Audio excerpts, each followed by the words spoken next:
Hi friends, it's been a hot minute since I showed you my garden, and that's because it looks a bit bare at the moment, but I thought for the sake of my own archives I'll do a quick video. It's 23rd of November today, so I think last time I did a video was April maybe, so it's been a long time, and we've had a lot of changes in the house.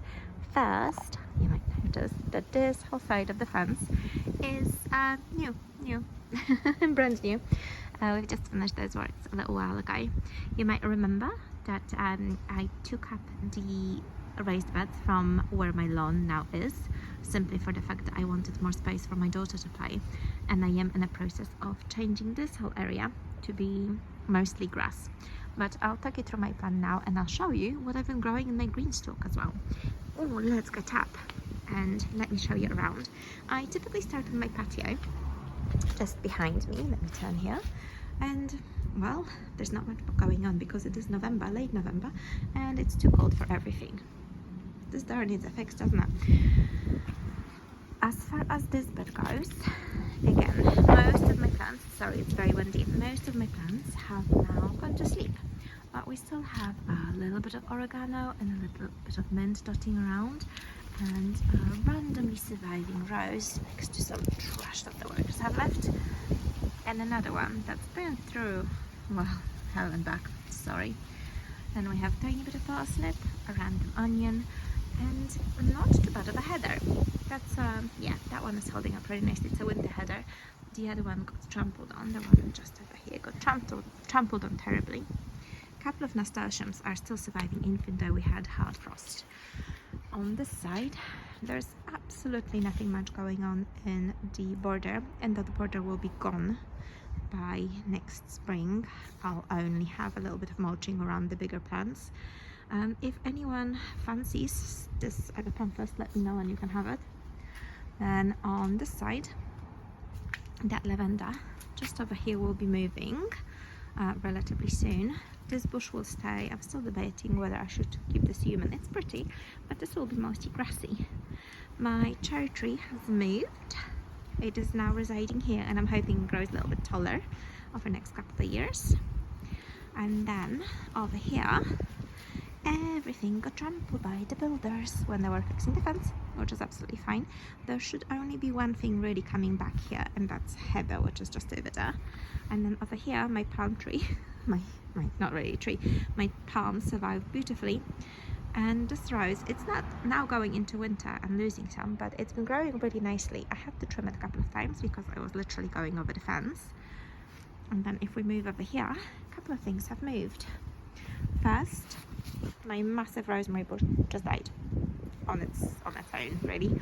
Well, I lie, I trimmed it really heavily and then it didn't survive. My iris, my goodness, is really trampled. I think it'll bounce back, and it'll bounce back stronger because there'll be less shadow for it.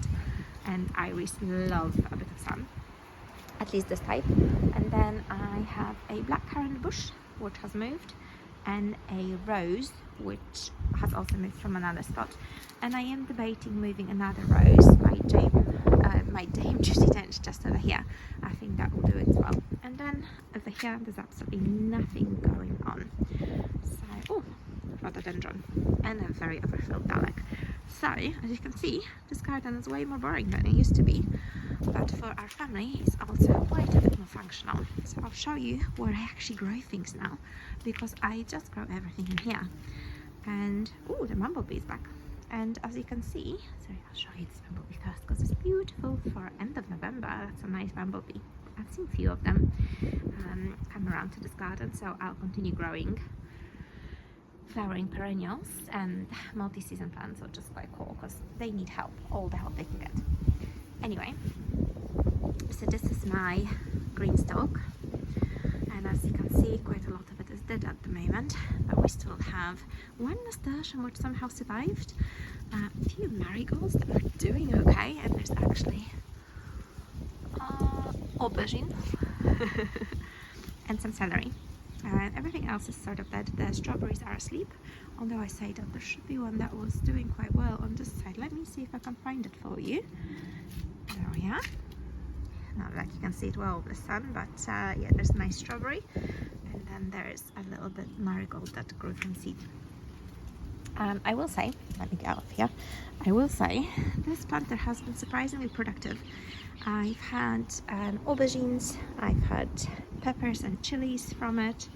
I've had a lot of strawberries, which my toddler has absolutely loved. I had quite a lot of kale, plenty of salad leaves because I do eat a lot of salads, and a few other herby things that I really enjoyed. And there's a tiny little kale. How brilliant is that? So I have to say, it's actually, for first year, it's been a huge success. Now obviously it looks really bare at the moment, but I am absolutely appreciating just how much I was able to grow in a single one, while my garden was non-productive at all. Now you're probably wondering what on earth is this decoration. It's copper tape, because we've had a fairly wet season and the snails and slugs have been insane. But anyway, that's really what's going on. And if you're thinking where on earth is my nice large lemon tree, say hi. I've learned from last year, and she is now inside, and that's where she'll stay for the winter. That is it, friends. Sorry that this garden is so windy. Is perhaps less than some of you would have thought, because I was going more in the direction of literally mini tiny homesteady thingy, but it's not gonna happen for me right now. All I'll have is very urban. I grow some things